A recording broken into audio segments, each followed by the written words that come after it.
ഈശോ മിശിഹായ്ക്ക് സ്തുതിയായിരിക്കട്ടെ.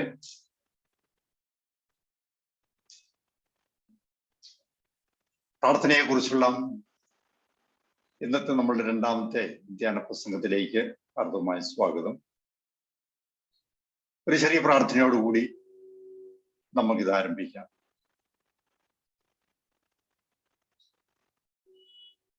കാരണവാനായ ദൈവമേ, അങ്ങേ പുത്രനായ യേശു ക്രിസ്തുവിനെ അനുകരിച്ച് പ്രാർത്ഥനയിൽ വളരുവാൻ ഞങ്ങളെ പ്രാപ്തരാക്കണമേ. കർത്താവായ യേശു ക്രിസ്തുവെ, അങ്ങേ ശിഷ്യന്മാരെ പഠിപ്പിച്ചതുപോലെ ഞങ്ങളെയും പ്രാർത്ഥിക്കുവാൻ പഠിപ്പിക്കണമേ. ഞങ്ങളുടെ ജീവിതത്തിന്റെ വ്യഗ്രതകളിലും ആകുലതകളിലും അസ്വസ്ഥതകളിലും വേദനകളിലും ആശ്വാസം കണ്ടെത്തുന്നതിനും സാന്ത്വനം തേടുന്നതിനും ശക്തി തേടുന്നതിനും പ്രാർത്ഥന ഞങ്ങൾക്ക് ഒരു ശക്തിയായിരിക്കട്ടെ, ഒരു ആശ്വാസമാവട്ടെ. പരിശുദ്ധ അമ്മേ, പിതാവേ, ഞങ്ങൾക്ക് വേണ്ടി പ്രാർത്ഥിക്കണമേ.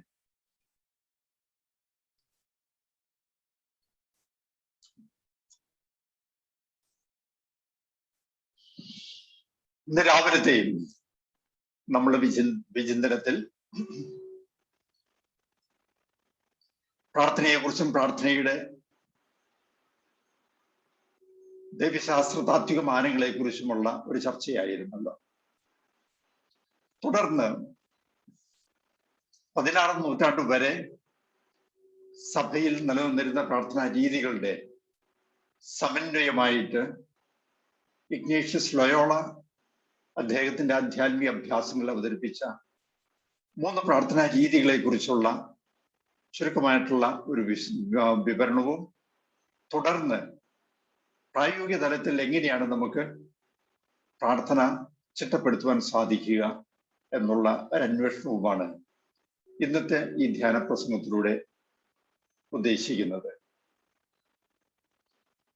പ്രാർത്ഥനയ്ക്ക് സ്വീകരിക്കേണ്ട പോസ്റ്ററിനെ കുറിച്ചും ഇന്ദ്രിയങ്ങളുടെ ഉപയോഗത്തെക്കുറിച്ചും വിശുദ്ധ ഇഗ്നേഷ്യസ് ലയോള വളരെ വിശദമായിട്ട് തന്നെ പറയുന്നുണ്ട്. പ്രാർത്ഥനയെക്കുറിച്ചുള്ള അദ്ദേഹത്തിന്റെ ഈ ഉൾക്കാഴ്ചകളും നിർദ്ദേശങ്ങളും മറ്റുമൊക്കെ മൻട്രീസിയയിൽ വെച്ച് അദ്ദേഹത്തിന് ലഭിച്ച ദൈവ അനുഭവത്തിന്റെ അടിസ്ഥാനത്തിലായിരുന്നു. ആ കാലഘട്ടങ്ങളിൽ മറ്റു പല പ്രാർത്ഥനാ രീതികൾ നിലവിലുണ്ടായിരുന്നതിനെ സ്വാംശീകരിച്ച് സമന്വയിപ്പിച്ച് സാധാരണക്കാർക്ക് പോലും ഉപയോഗിക്കത്തക്ക രീതിയിലുള്ള ഒരു പ്രാർത്ഥനാ പദ്ധതിയാണ് വിശുദ്ധ ഇഗ്നേഷ്യസ് ലയോള സമർപ്പിച്ചത്. ദിവസം 7 മണിക്കൂർ വരെ ഓരോ പ്രാർത്ഥന 1 മണിക്കൂറായിരിക്കും. അങ്ങനെ 7 മണിക്കൂർ പ്രാർത്ഥനകളെ കുറിച്ച്, പ്രാർത്ഥന ചെയ്യേണ്ടതിന്റെ ആവശ്യകതയെ കുറിച്ച് ഇഗ്നേഷ്യസ് സൂചിപ്പിക്കുന്നുണ്ട്. അതുവരെ ഉണ്ടായിരുന്ന പ്രാർത്ഥനാ രീതികളെ കുറിച്ചുള്ള അവഗാഹവും അതിന്റെ സാരാംശം, അന്തസത്ത സ്വീകരിച്ചുകൊണ്ട് ഉപകാരപ്രദമായ പ്രാർത്ഥനാ രീതി ചിട്ടപ്പെടുത്തുകയും അത് തൻ്റെ ആധ്യാത്മിക അഭ്യാസത്തിലൂടെ മറ്റുള്ളവർക്ക് പകർന്നു കൊടുക്കുകയും ആണ് ഇഗ്നേഷ്യസ് ചെയ്തത്. അന്ന് നിലവിലുണ്ടായിരുന്ന ബെനഡിക്റ്റൈൻ ആധ്യാത്മികതയും പ്രാർത്ഥനാ രീതിയും കാർത്തൂസ്യൻ ആധ്യാത്മികതയും പ്രാർത്ഥനാ രീതിയും, അതിൽ ബെനഡിക്റ്റൈൻ പ്രാർത്ഥനാ രീതി പ്രധാനമായിട്ടും ആരാധനാക്രമ രീതി അനുസരിച്ചുള്ള സമയത്തിനനുസരിച്ച് പ്രാർത്ഥനകൾ നടത്തുക എന്നുള്ളതായിരുന്നു. കാർത്തൂസ്യൻ പ്രാർത്ഥനാ രീതിയാവട്ടെ ഭക്തിപൂർവമായിട്ടുള്ള വായന, വിശുദ്ധ ഗ്രന്ഥങ്ങളുടെ വായിച്ച വിശുദ്ധ ഗ്രന്ഥ ഭാഗങ്ങളെ കുറിച്ചുള്ള ധ്യാനം, വാചിക പ്രാർത്ഥന, കണ്ടംപ്ലേഷൻ, ഇന്ന് 4 തലത്തിലാണ് കാർത്തൂസ്യൻ പ്രാർത്ഥനാ രീതി ചിട്ടപ്പെടുത്തിയിരുന്നത്. പരമ്പരാഗതമായിട്ട് വിളിക്കുന്നത് ലെക്സിയോ, മെഡിറ്റാസിയോ, ഒറാസിയോ ആൻഡ് കണ്ടംപ്ലാസിയോ എന്നാണ്. ഫ്രാൻസിസ്കൻ ആധ്യാത്മികതയാവട്ടെ യേശുവിന്റെ മാനുഷിക വശത്തെക്കുറിച്ചുള്ള ആരാധനാ മനോഭാവവും ക്രിസ്തുവിലൂടെ അനാവൃതമായ ദൈവികതയെക്കുറിച്ചുള്ള ഉൾക്കാഴ്ചകളുമായിരുന്നു. അന്ന് നിലവിലുണ്ടായിരുന്ന മറ്റൊരു പ്രാർത്ഥനാ രീതി ഡിവോസ്യോ മൊഡേർണ എന്ന് പറയപ്പെടുന്നത് പ്രാർത്ഥനയിലൂടെ വ്യത്യസ്ത അനുഭവങ്ങളും രീതികളും മറ്റുമൊക്കെ സ്വായത്തമാക്കുക, ആന്തരികവൽക്കരിക്കുക എന്നുള്ളതായിരുന്നു ഡിവോസ്യോ മൊഡേർണ. അതേസമയം തന്നെ ഡെനിസ് അരിയോപഗൈറ്റ് എന്ന് പറയുന്ന മിസ്റ്റിക് പ്രതിനിധാനം ചെയ്ത മിസ്റ്റിക്കൽ പാരമ്പര്യവും ഉണ്ടായിരുന്നു. ബൊനവെഞ്ചറിന്റെ 3 ആധ്യാത്മിക രീതികളെ കുറിച്ചും ആളുകൾക്ക് പരിചയമുണ്ടായിരുന്നു. 12ാം നൂറ്റാണ്ടിൽ ജീവിച്ചിരുന്ന ബൊനവെഞ്ചർ ആധ്യാത്മിക വളർച്ചയെ 3 തലങ്ങളിലായിട്ട് അവതരിപ്പിക്കുന്നു. മുൻപൊരു ദിവസം ഞാൻ ഇതിനെക്കുറിച്ച് സൂചിപ്പിച്ചായിരുന്നു. പർഗറ്റീവ്, ഇലൂമിനേറ്റീവ് ആൻഡ് യൂണിറ്റീവ് വേയ്സ് എന്ന് പറയുന്ന 3 തലങ്ങളിലുള്ള പ്രാർത്ഥന രീതിയിലുള്ള പ്രാർത്ഥനാ ജീവിതത്തിലുള്ള വളർച്ചയാണ് ബൊനവെഞ്ചർ ഉദ്ദേശിക്കുന്നത്. അതുവരെ നിലവിലുണ്ടായിരുന്ന ഇത്തരത്തിലുള്ള പ്രാർത്ഥനാ രീതികളെ സമന്വയിപ്പിച്ചുകൊണ്ട് ഇഗ്നേഷ്യസ് ലൊയോള അദ്ദേഹത്തിന്റെ ആധ്യാത്മിക അഭ്യാസത്തിൽ നമ്പർ 238 മുതൽ 260 കഴിയുന്നിടം വരെ 3 പ്രാർത്ഥനാ രീതികൾ പരിചയപ്പെടുത്തുന്നുണ്ട്. ഇത് 4ാം വാരത്തിന്റെ അവസാനം സ്നേഹം ലഭിക്കുന്നതിനുള്ള ധ്യാനത്തിന്റെ തുടർച്ചയായിട്ടാണ് ഇഗ്നേഷ്യസ് അവതരിപ്പിക്കുന്നത് ഈ 3 പ്രാർത്ഥനാ രീതികൾ. ഈ പ്രാർത്ഥനാ രീതികൾ ഏതൊക്കെയാണ് എന്ന് ചുരുക്കമായിട്ടൊന്ന് നമുക്ക് കാണാം. നമ്മുടെ ഗ്രൂപ്പില് 4 പേജ് ഞാൻ പോസ്റ്റ് ചെയ്തിട്ടുണ്ട്.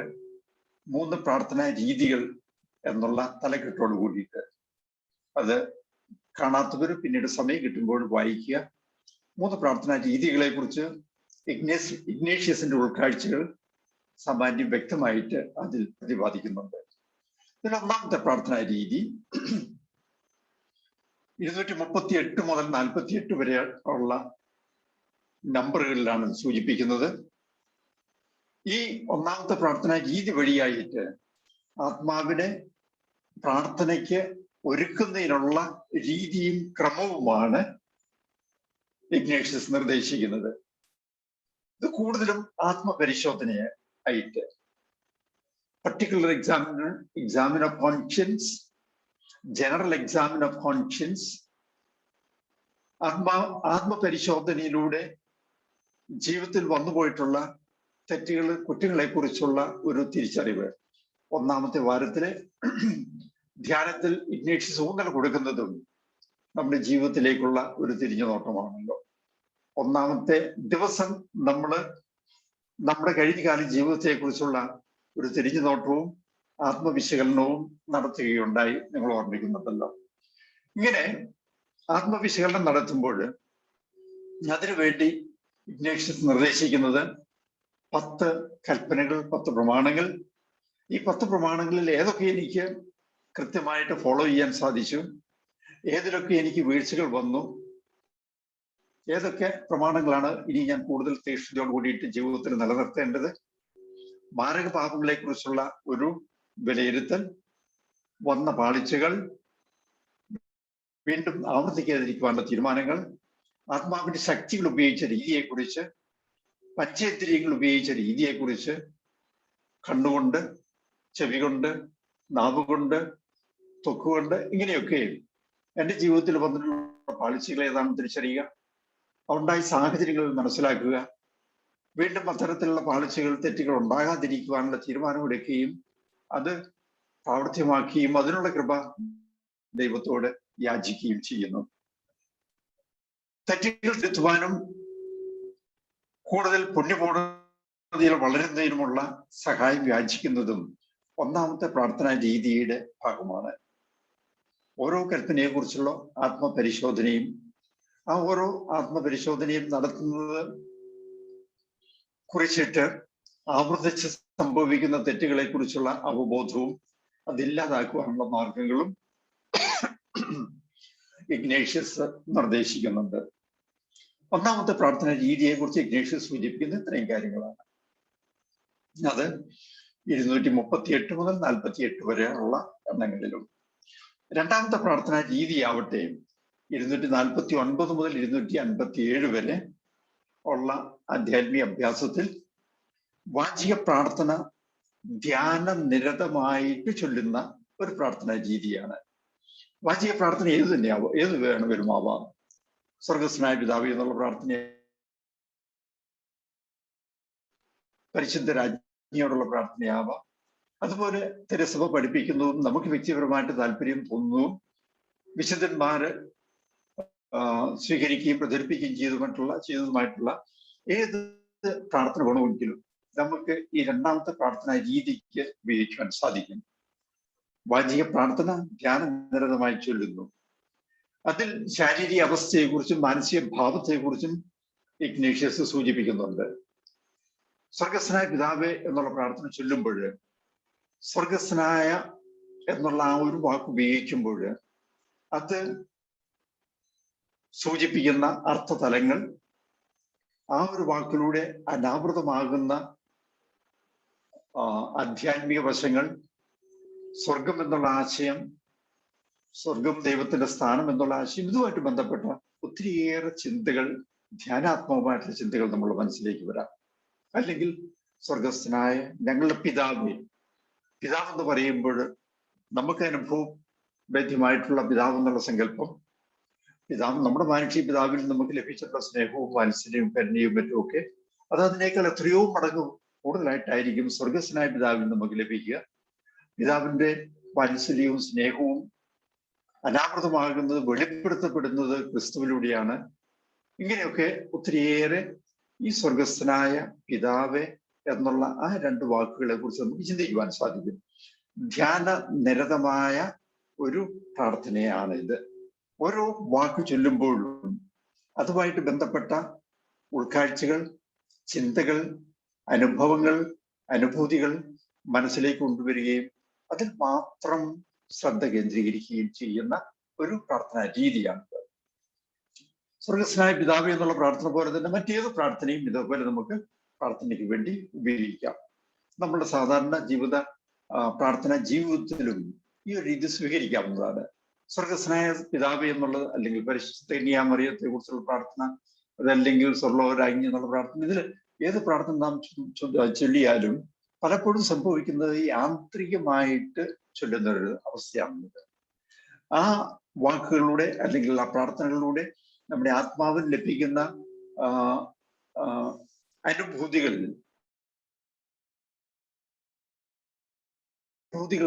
ആസ്വദിക്കുന്നതിനും ആ അനുഭൂതികൾ ആഴപ്പെടുത്തുന്നതിനും നമുക്ക് പലപ്പോഴും സാധിക്കില്ല. അതിനുള്ള സാവകാശം ഉണ്ടാവുകയില്ല. ഉള്ളൊരു ഗ്രൂപ്പായിട്ട് സ്വർഗസ്നായ പിതാവേ എന്നുള്ള പ്രാർത്ഥന ചൊല്ലുകയാണെങ്കിൽ ആ താളത്തിനൊത്ത് എല്ലാവരോടൊപ്പം വാക്കുകൾ ഉച്ചരിക്കുകയും പ്രാർത്ഥന പൂർത്തിയാക്കുകയും ചെയ്യുക എന്നുള്ളതാണ് നമ്മളുടെ വ്യഗ്രത.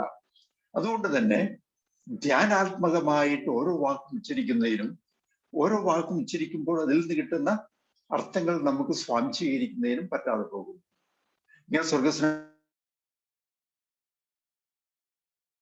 നേരം കൊണ്ട് ഒരു പക്ഷേ സ്വർഗസ്നായ പിതാവ് എന്നുള്ള പ്രാർത്ഥന പൂർത്തീകരിക്കാൻ സാധിച്ചത് വരികയില്ല. കാരണം ഇതിൽ ചില വാക്കുകൾ ഒത്തിരിയേറെ നമുക്ക് ആത്മാവിന് ആശ്വാസവും സാന്ത്വനവും തരുന്നതിന്റെ ഫലമായിട്ട് ആ വാക്കുകളിൽ കൂടുതൽ സമയം ചെലവഴിക്കുവാനുള്ള ആഗ്രഹം നമുക്കുണ്ടാകും. അപ്പൊ അങ്ങനെ 1 മണിക്കൂർ നേരത്തെ ഒരു പ്രാർത്ഥനയാണ്. സ്വർഗസ്നായ പിതാവിന്റെ ആദ്യ ഭാഗം മാത്രമേ പൂർത്തിയാക്കുവാൻ സാധിച്ചുള്ളൂ. എങ്കിൽ ആ പ്രാർത്ഥനയുടെ അവസാന സമയത്ത് ശേഷിക്കുന്ന പ്രാർത്ഥന സ്പീഡിൽ ചൊല്ലുകയും അടുത്ത പ്രാർത്ഥനയ്ക്ക് ധ്യാനത്തിന് നാം തയ്യാറാകുമ്പോൾ ആ പ്രാർത്ഥനയിൽ തന്നെ ഇങ്ങനെ ധ്യാനനിരതമായി ചൊല്ലാത്ത വാക്കുകൾ വീണ്ടും പ്രാർത്ഥനയ്ക്ക് എടുക്കുകയും ചെയ്യാം. അപ്പോൾ നമുക്ക് ഇഷ്ടമുള്ള ഏതൊരു പ്രാർത്ഥനയും ധ്യാനനിരതമായിട്ടുള്ള ചൊല്ലലിന് നമുക്ക് ഉപയോഗിക്കാവുന്നതാണ്. ഇതിന് സഹായകരമായ രീതിയിൽ നമ്മുടെ മാനസിക ഭാവങ്ങൾ നമുക്ക് ഉപയോഗിക്കാം. ശാരീരികമായിട്ടുള്ള അവസ്ഥ എങ്ങനെയായിരിക്കണം എന്നുള്ളതിനെ കുറിച്ചും ഇഗ്നേഷ്യസ് 249 മുതലുള്ള എണ്ണങ്ങളിൽ സൂചിപ്പിക്കുന്നുണ്ട്. വ്യക്തമായിട്ട് സൂചിപ്പിക്കുന്നു. മുട്ടിന്മേൽ നിന്ന് പ്രാർത്ഥിക്കാം, അല്ലെങ്കിൽ ഇരുന്നുകൊണ്ട് പ്രാർത്ഥിക്കാം. ഇരിക്കുന്നത് എവിടെയും ആവാം. സ്വസ്ഥമായിട്ടുള്ള ശാരീരിക അവസ്ഥ. കണ്ണുകളുടെ സ്ഥാനം കണ്ണുകൾ അടച്ചു വയ്ക്കുക.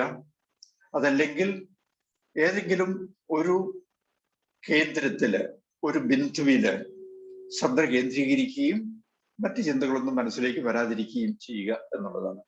ശാരീരിക അവസ്ഥയെക്കുറിച്ച്, കണ്ണുകളുടെ അവസ്ഥയെക്കുറിച്ച്, ഇന്ദ്രിയങ്ങളുടെ ഉപയോഗത്തെക്കുറിച്ചും മറ്റുമൊക്കെ വ്യക്തമായിട്ടുള്ള നിർദ്ദേശങ്ങൾ ഇഗ്നേഷ്യസ് കൊടുക്കുന്നുണ്ട്.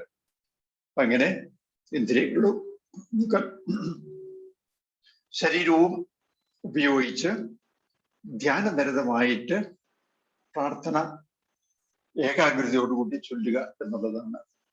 ധ്യാനിക്കുന്ന അവസരത്തിൽ ധ്യാനവും ചിന്തയും അതിന്റെ ഭാഗമാണ്.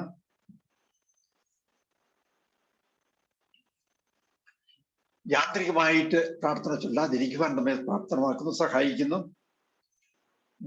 വിശുദ്ധ ബെനഡിക്റ്റിന്റെ ധ്യാനാത്മകമായ പ്രാർത്ഥനാത്മകമായ വായന എന്ന ആ ഒരു രീതിയോട് സമാനമാണിത്. ലെക്സിയോ ദിവിന എന്ന പ്രാർത്ഥനാ രീതിയോട് സമാനമാണിത്.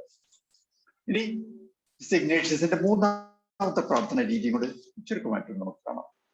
ഈ മൂന്നാമത്തെ പ്രാർത്ഥനാ രീതി താളക്രമം പാലിച്ച് നിർത്തി ചൊല്ലുന്ന ഒരു പ്രാർത്ഥനയാണിത്. റിതമിക് പ്രേയർ എന്ന് പറയുന്നു. ശ്വാസവും ഉച്ഛ്വാസവും, ശ്വാസം ഉള്ളിലേക്ക് ഇടുകയും ശ്വാസം വെളിയിലേക്ക് വിടുകയും ചെയ്യുന്നതുമായിട്ട് ചിട്ടപ്പെടുത്തി ചൊല്ലുന്ന ഒരു പ്രാർത്ഥന, അതൊരു ധ്യാനമായിട്ട് രൂപാന്തരപ്പെടുത്തുകയാണ് ചെയ്യുന്നത്. പ്രാർത്ഥനയിലെ ഓരോ വാക്കും ഉരുവിടുമ്പോൾ ചിട്ടയായിട്ട് ശ്വാസം ഉള്ളിലേക്ക് ഇടുകയും ശ്വാസം വെളിയിലേക്ക് വിടുകയും ചെയ്യുന്നു. ആ വാക്കിന്റെ അർത്ഥത്തെക്കുറിച്ച് ചിന്തിക്കുന്നു. ആരോട് പ്രാർത്ഥിക്കുന്നുവോ, ഈശോയോടാവാം, മാതാവിനോടാവാം, യൗസപിതാവിനോടാവാം, മറ്റേതെങ്കിലും വിശുദ്ധനോടാവാം. ആരോട് പ്രാർത്ഥിക്കുന്നുവോ ആ വിശുദ്ധനോടുള്ള, അല്ലെങ്കിൽ ത്രിത്വത്തിലെ ആ ദൈവത്തോടുള്ള അഗാധമായ ഭക്തിയും ആരാധന മനോഭാവവും മനസ്സിൽ നിലനിർത്തുകയും അത് പ്രാർത്ഥനയുടെ ഭാഗമായിട്ട് ഉപയോഗിക്കുകയും ചെയ്യുക. ഏതെങ്കിലും ഒരു വിശുദ്ധനോടോ വിശുദ്ധിയോടോ പ്രാർത്ഥിക്കുകയാണ് എങ്കിൽ ആ വ്യക്തിയുടെ മഹത്വവും എൻ്റെ എളിയ ഭാവവും, ആ വ്യക്തിയുടെ ശ്രേഷ്ഠതയും എൻ്റെ നിസ്സാരത്വവും മറ്റുമൊക്കെ ധ്യാനാത്മകമായിട്ടുള്ള വിചിന്തനത്തിന് ഉപയോഗിക്കാവുന്നതാണ്. ഈ റിതമിക് പ്രാർത്ഥനയ്ക്ക് 4-ാം നൂറ്റാണ്ട് മുതലുള്ള ഒരു പാരമ്പര്യവുമുണ്ട്.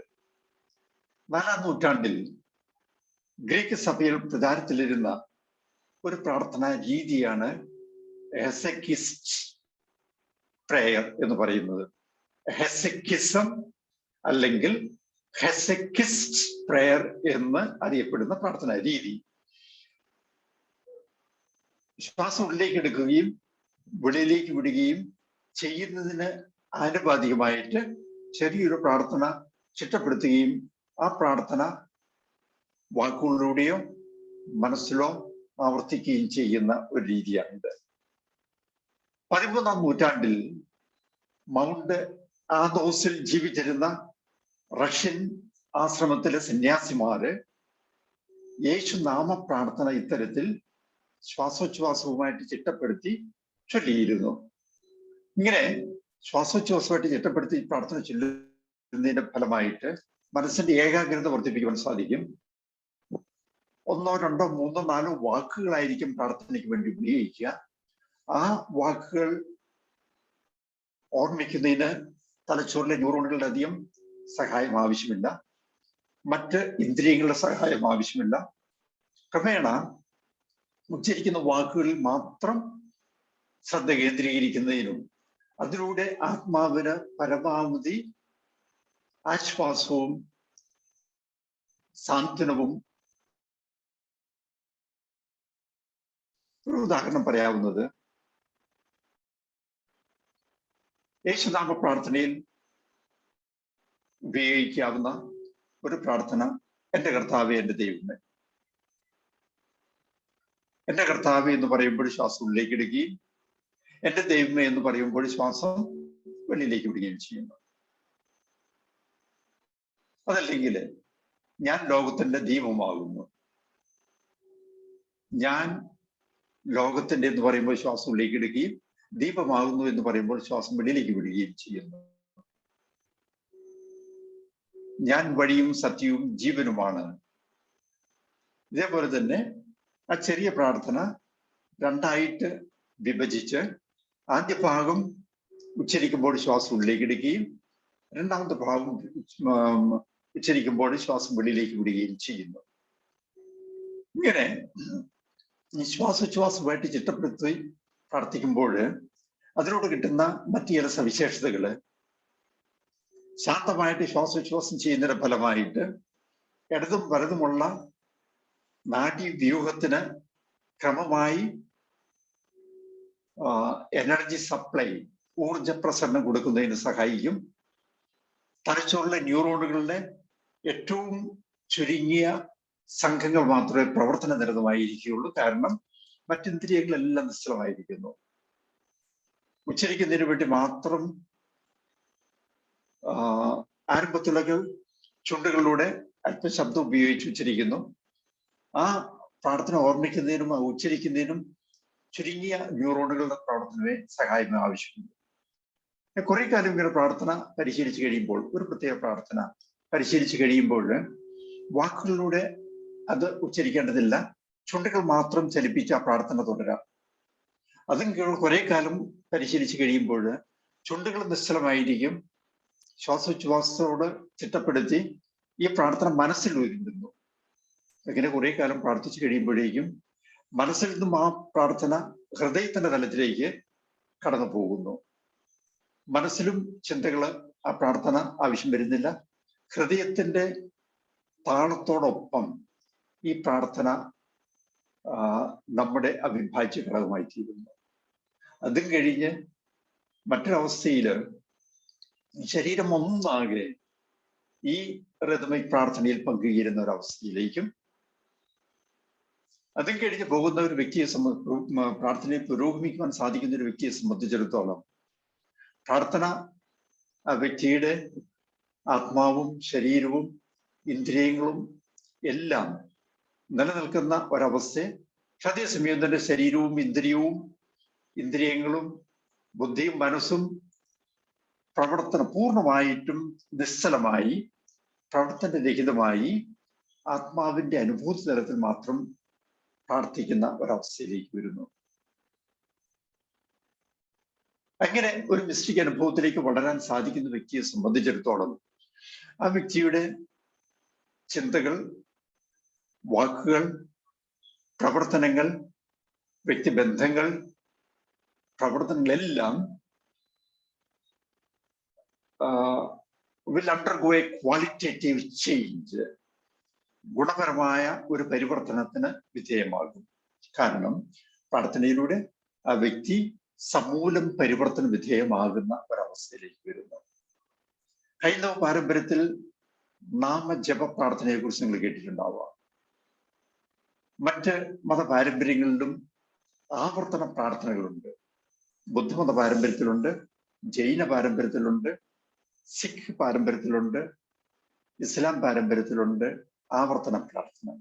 ആവർത്തനത്തിന് വേണ്ടി ഉപയോഗിക്കുന്നത് താരതമ്യേന ഹ്രസ്വമായ ഒരു പ്രാർത്ഥന രൂപമായിരിക്കും. എന്തുകൊണ്ടാണ് ചെറിയൊരു പ്രാർത്ഥന തിരഞ്ഞെടുക്കുന്നത്? കാരണം ആ പ്രാർത്ഥന ഓർമ്മിക്കുന്നതിനും തെറ്റുകൂടാതെ ആവർത്തിക്കുന്നതിനും വളരെ കുറച്ച് ന്യൂറോണുകൾ മാത്രമേ, അല്ലെങ്കിൽ ബുദ്ധിയുടെ പ്രവർത്തനം മാത്രമേ ആവശ്യമായി വരുന്നുള്ളൂ. ഈ പ്രാർത്ഥന ഇങ്ങനെ ആവർത്തിക്കുന്നതിന്റെ ഫലമായിട്ട് മനസ്സിന് ശാന്തത അനുഭവപ്പെടുന്നു. ശ്വാസോച്ഛ്വാസം സാവകാശമാകുന്നു.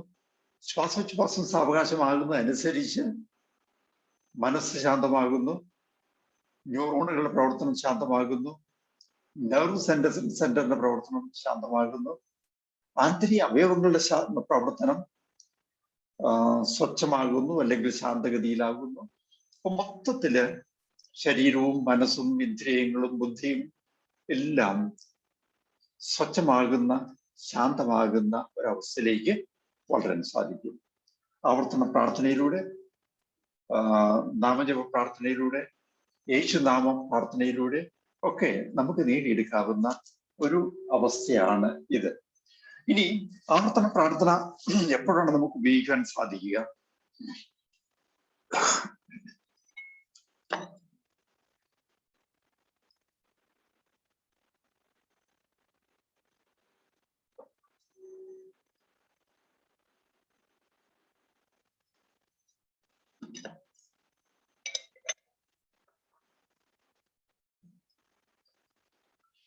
ജീവിതത്തിൽ ഏത് സാഹചര്യത്തിലും ആവർത്തന പ്രാർത്ഥന നമുക്ക് ഉപയോഗിക്കാൻ സാധിക്കും.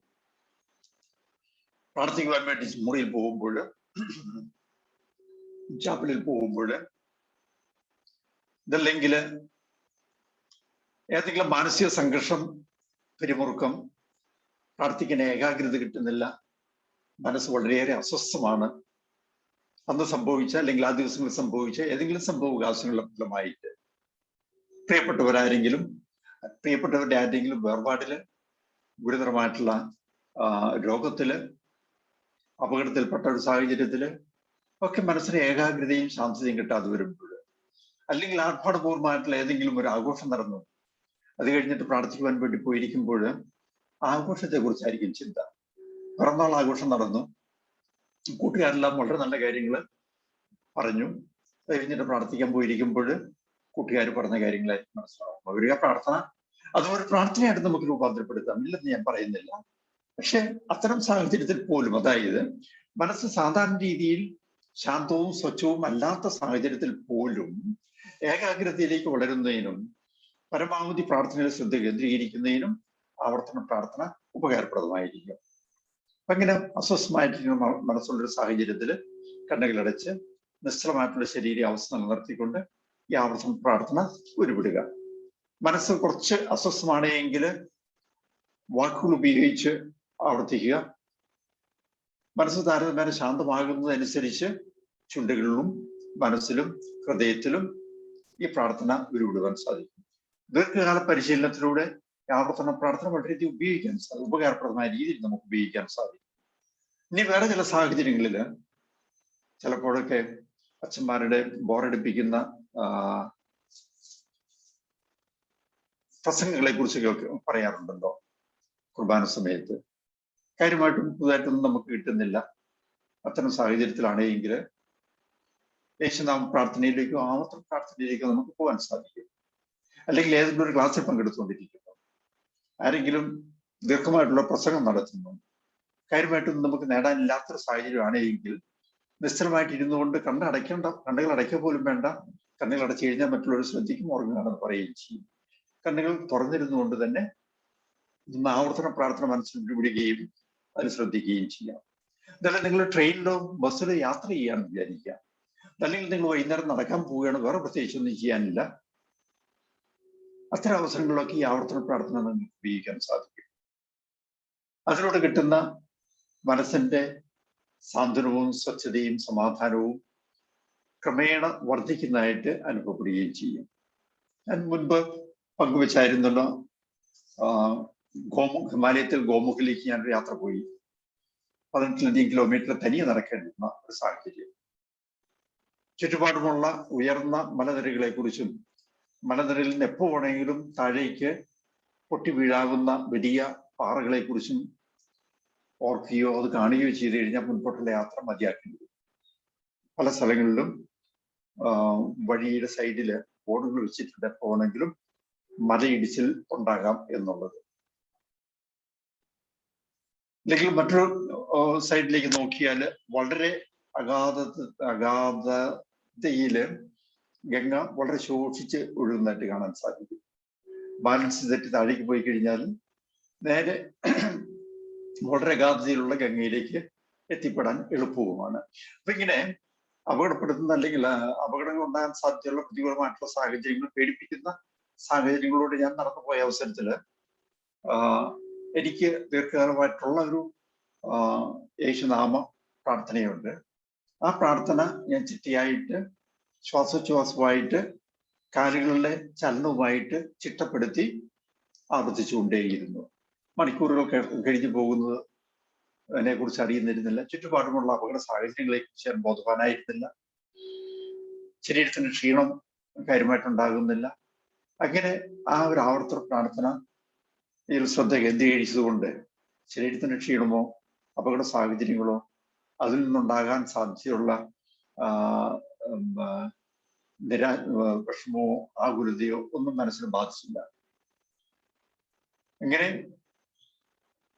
18ലധികം കിലോമീറ്റർ തുടർച്ചയായിട്ട് കുന്നുകൾ കയറി ഇറങ്ങി 65 വയസ്സ് കഴിഞ്ഞ ആ പ്രായത്തിൽ നടക്കാൻ എനിക്ക് ശക്തി തന്നത് യേശുനാമ പ്രാർത്ഥനയിലൂടെയായിരുന്നു. നമുക്ക് ജീവിതത്തിൽ വ്യത്യസ്ത സാഹചര്യങ്ങളിൽ ആവർത്തന പ്രാർത്ഥന ഒരു ശക്തിയായിരിക്കും, ചൈതന്യമായിരിക്കും, ഒരു സാന്ത്വനമായിരിക്കും. സ്വന്തമായിട്ട് ഒരു ആവർത്തന പ്രാർത്ഥന പരമാവധി 3 or 4 വാക്കുകളുള്ള ഒരു ആവർത്തന പ്രാർത്ഥന കണ്ടെത്തി കഴിഞ്ഞാൽ ആ ആവർത്തന പ്രാർത്ഥന പിന്നീട് മാറ്റാതിരിക്കുക. കഴിയുന്നത്ര ഇതാണ് എൻ്റെ യേശുനാമ പ്രാർത്ഥന എന്ന് കൂട്ടുകാരോട് പോലും പറയാതിരിക്കുക. പരമാവധി വേണമെങ്കിൽ ആധ്യാത്മിക നേതാവിനോട് പറയാം, അതുപോലും ആവശ്യമില്ല. കാരണം ആവർത്തന പ്രാർത്ഥന എത്ര ആവർത്തിക്കുന്നുവോ അതനുസരിച്ച് ആ പ്രാർത്ഥനയുടെ ശക്തിയും ചൈതന്യവും വർദ്ധിക്കുകയാണ് ചെയ്യുന്നത്. ജീരകമല എണ്ണ ആവർത്തിക്കുന്നതനുസരിച്ച് അതിൻ്റെ സിദ്ധി വിശേഷം വർദ്ധിക്കും എന്നുള്ള ചൊല്ലുണ്ടല്ലോ. ഒരിക്കൽ തിരഞ്ഞെടുക്കുന്ന ആവർത്തന പ്രാർത്ഥന മാറ്റാതിരിക്കുക, മറ്റുള്ളവരുമായിട്ട് പങ്കുവെക്കാതിരിക്കുക. അത് ദൈവവുമായിട്ട് എളുപ്പത്തിൽ ബന്ധപ്പെടാനുള്ള ഒരു ഉപാധിയായിട്ട്, ഒരു മാർഗമായിട്ട് നിങ്ങൾക്ക് അനുഭവപ്പെടുകയും ചെയ്യും. ആവർത്തന പ്രാർത്ഥന ഹൈന്ദവ പാരമ്പര്യത്തിലും ബുദ്ധജൈന മത പാരമ്പര്യത്തിലും സാധാരണഗതിയിൽ ഒരാൾക്ക് കിട്ടുന്നത് ഗുരുമുഖത്ത് നിന്നാണ്. ദീക്ഷ കൊടുക്കുക, മന്ത്രദീക്ഷ കൊടുക്കുക എന്ന് പറയുന്നുണ്ട്. ഗുരു കൊടുക്കുന്ന ഈ മന്ത്രമാണ് അല്ലെങ്കിൽ ഈ പ്രാർത്ഥനയാണ് ശിക്ഷൻ ശിക്ഷ ജീവിതത്തിൽ തുടർച്ചയായിട്ട് പ്രാർത്ഥനയായിട്ട് ഉരുവിട്ടുകൊണ്ടേയിരിക്കുന്നത്. നടക്കുമ്പോഴും മറ്റു കാര്യങ്ങൾ ചെയ്യുമ്പോഴും ജോലി ചെയ്യുമ്പോഴും യാത്ര ചെയ്യുമ്പോഴും ഒക്കെ ഈ പ്രാർത്ഥന നമുക്ക് ആവർത്തന പ്രാർത്ഥന ഉപയോഗിക്കാൻ സാധിക്കും.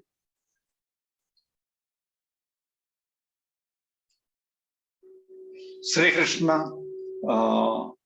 ഹരേ കൃഷ്ണ മൂവ്മെന്റില് ചിലപ്പോൾ നിങ്ങൾ ചിലരെങ്കിലും കണ്ടിട്ടുണ്ടാവും, സന്യാസികള് അവരുടെ വലത് കയ്യില് ഒരു സഞ്ചിക്കകത്ത് ഒരു രുദ്രാക്ഷമാല, ആ രുദ്രാക്ഷമാല തുടർച്ചയായിട്ട് ചലിപ്പിച്ചുകൊണ്ടിരിക്കും. അതിന് ആനുപാതികമായിട്ട് അവർക്ക് കിട്ടിയിരിക്കുന്ന മന്ത്രം അല്ലെങ്കിൽ പ്രാർത്ഥന ഉരുവിട്ടുകൊണ്ടിരിക്കുന്നതും കാണാൻ സാധിക്കും. ശാന്തരായിട്ട് ചുറ്റി നടക്കുന്ന സന്യാസികൾ ഇത്തരത്തിലുണ്ട്. ആവർത്തന പ്രാർത്ഥന, യേശു പ്രാർത്ഥന ആർക്കും എപ്പോഴും ഉപയോഗിക്കാവുന്ന പ്രാർത്ഥനാ രീതിയാണ് എന്ന് ഞാൻ സൂചിപ്പിക്കുന്നു.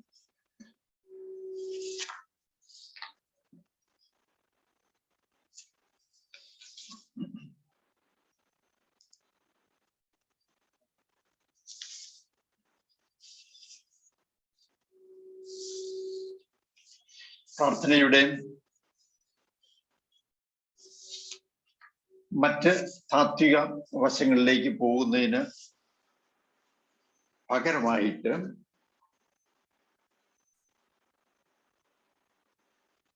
പ്രാർത്ഥനാ ജീവിതത്തിൽ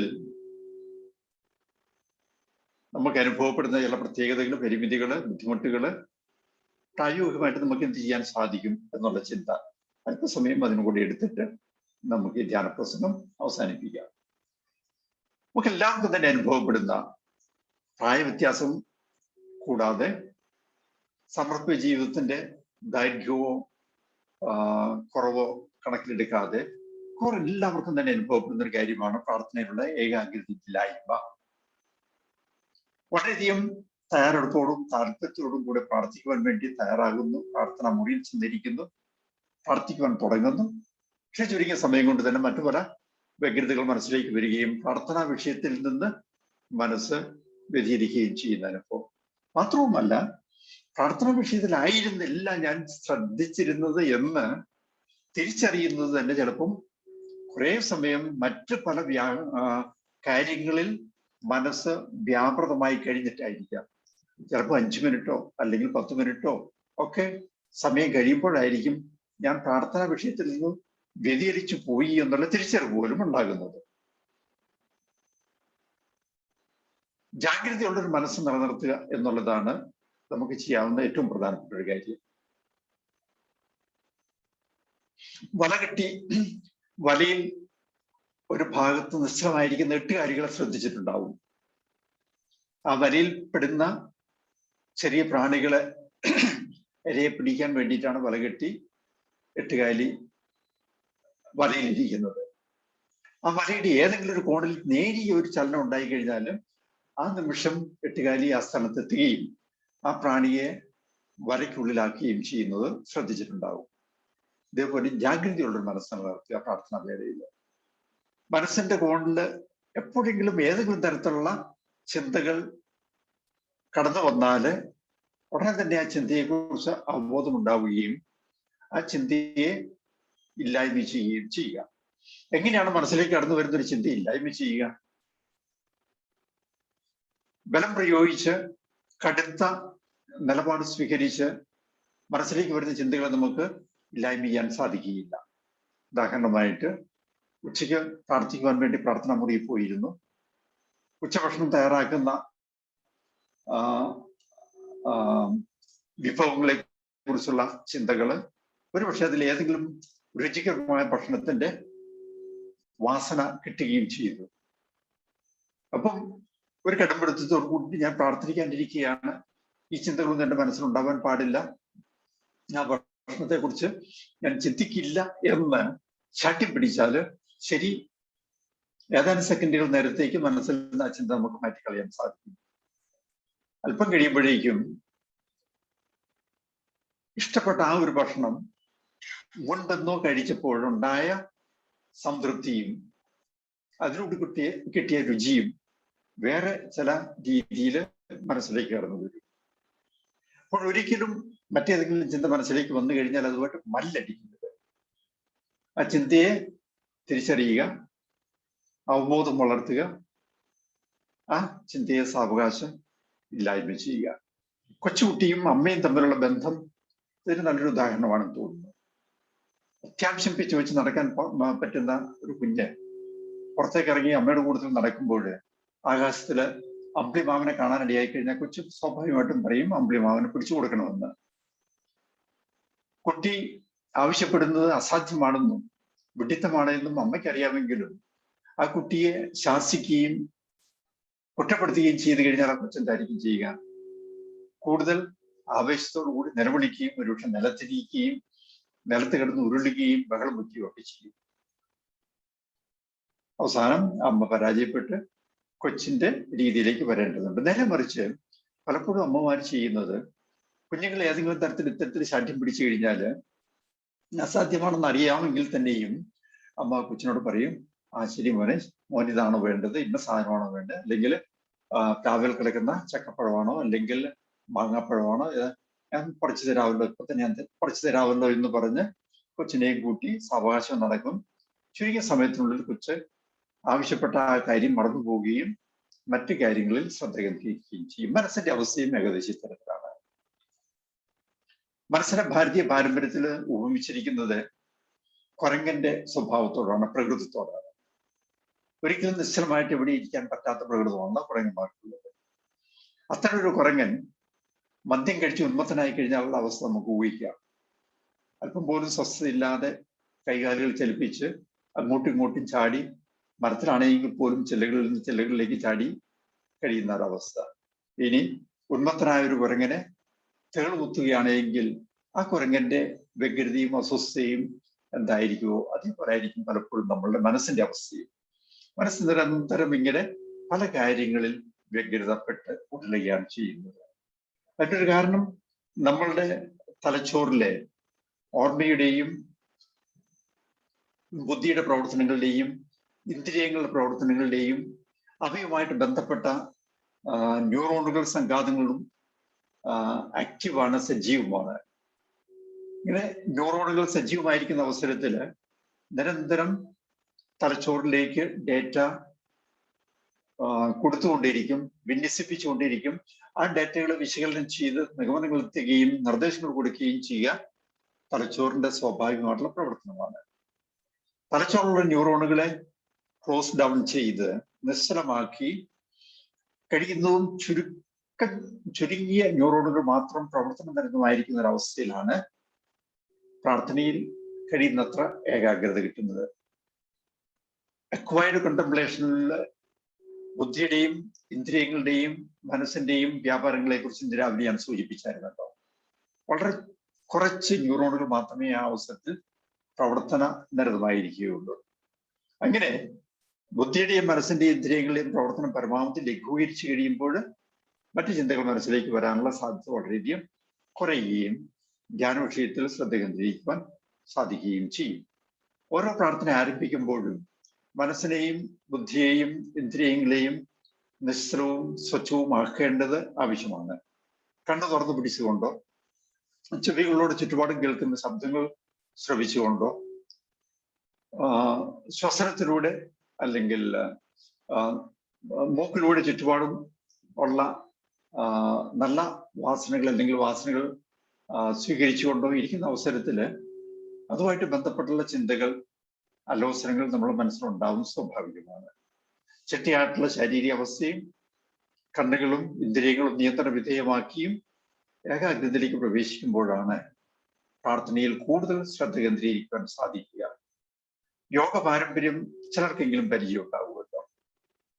യോഗ പാരമ്പര്യത്തിൽ 7ാമത്തെ ഘട്ടമാണ് ധ്യാനം എന്ന് പറയുന്നത്. ഈ ധ്യാനത്തിലേക്ക് പ്രവേശിക്കുന്നതിന് മുൻപായിട്ട് 7-6 ഘട്ടങ്ങളും അതിൻ്റെ ഉപഘടകങ്ങളും പരിശീലിച്ച ഒരു വ്യക്തിക്കാണ് ശരിയായിട്ട് ധ്യാനത്തിലേക്ക് പ്രവേശിക്കാൻ സാധിക്കുക. അപ്പോൾ യോഗ തന്ത്ര പാരമ്പര്യത്തിൽ ധ്യാനം നടത്തുന്നതിന് എന്തുമാത്രം തയ്യാറെടുപ്പ് ആവശ്യമാണ് എന്നുള്ളത് നമുക്ക് ഊഹിക്കാൻ സാധിക്കും. പലപ്പോഴും നമ്മൾ ഇത്തരത്തിലുള്ള തയ്യാറെടുപ്പുകളൊന്നും കൂടാതെയാണ് ധ്യാനത്തിലേക്ക് പ്രവേശിക്കുക. അതിൻ്റെതായിട്ടുള്ള അസ്വസ്ഥതകളും വ്യഗ്രതകളും ആകുലതകളും നമ്മുടെ ജീവിതത്തിൽ എന്നും ഉണ്ടാവുകയും ചെയ്യും. സമയം ആകുന്നു, നമുക്ക് തൽക്കാലം ഇവിടെ നിർത്താം. ഓരോരുത്തരും പ്രാർത്ഥനയ്ക്ക് അനുയോജ്യമായിട്ടുള്ള രീതി കണ്ടെത്തുക. അതിനു വേണ്ട മാർഗനിർദ്ദേശങ്ങൾ ആധ്യാത്മിക നീന്താവിൽ നിന്ന് സ്വീകരിക്കുക. പ്രാർത്ഥനയെ ചിട്ടപ്പെടുത്തുക. പ്രാർത്ഥന എന്നുള്ളത് ജീവിതത്തിന്റെ അവിഭാജ്യ ഘടകമായിട്ട് വളർത്തുക, അത് നിലനിർത്തുക. പ്രാർത്ഥനയിലൂടെയാണ് നമുക്ക് യേശുവുമായിട്ടുള്ള ആത്മബന്ധത്തിൽ വളരുവാൻ സാധിക്കുക, ദൈവ അനുഭവത്തിലേക്ക് വളരുവാൻ സാധിക്കുക, ആധ്യാത്മികതയിൽ നമുക്ക് വളരുവാൻ സാധിക്കുക. എല്ലാവർക്കും നല്ല ഒരു പ്രാർത്ഥന അനുഭവം ആശംസിച്ചുകൊണ്ട് ഞാൻ എൻ്റെ വാക്കുകൾ നിർത്തുന്നു. വൈകുന്നേരം 9:20 ചിലർക്ക് വരാൻ അസൗകര്യം ഉള്ളതുപോലെ തോന്നുന്നു. ഇന്ന് നമുക്ക് 9:20 എന്നുള്ളത് 25 ആക്കാം. അപ്പോൾ ആരാധന കഴിഞ്ഞ് പോയിന്റ്സിലേക്ക് വരാനുള്ള സാവകാശം അല്പം കൂടെ കിട്ടുമല്ലോ. ഇന്നലെ മിനിങ്ങാൻ ചിലർക്ക് 9:20 സൈറ്റിൽ ലിങ്കിൽ കയറാൻ പറ്റിയില്ല എന്ന് മനസ്സിലായി. അതുകൊണ്ടാണ് ഇന്ന് 9:25 പോയിന്റ്സിൽ വീണ്ടും നമുക്ക് ഒരുമിച്ച് കൂടാം. ഒരു പ്രാർത്ഥനയോട് കൂടി നമുക്ക് ഈ ധ്യാനം പ്രസംഗം വിചിന്തനം അവസാനിപ്പിക്കാം. കാരുണ്യവാനായ ദൈവമേ, ഞങ്ങൾ അങ്ങേക്ക് നന്ദി പറയുന്നു. പ്രാർത്ഥനയെക്കുറിച്ച്, അതിൻ്റെ വിവിധ മാനങ്ങളെക്കുറിച്ച്, പ്രായോഗിക ജീവിതത്തിൽ ശ്രദ്ധിക്കേണ്ട കാര്യങ്ങളെക്കുറിച്ച് ഞങ്ങളെ ബോധ്യപ്പെടുത്തുകയും പ്രാർത്ഥനാ ജീവിതത്തിൽ വളരേണ്ടതിന്റെ ആവശ്യകതയെക്കുറിച്ച് ഞങ്ങളെ മനസ്സിലാക്കുകയും ചെയ്തതിന്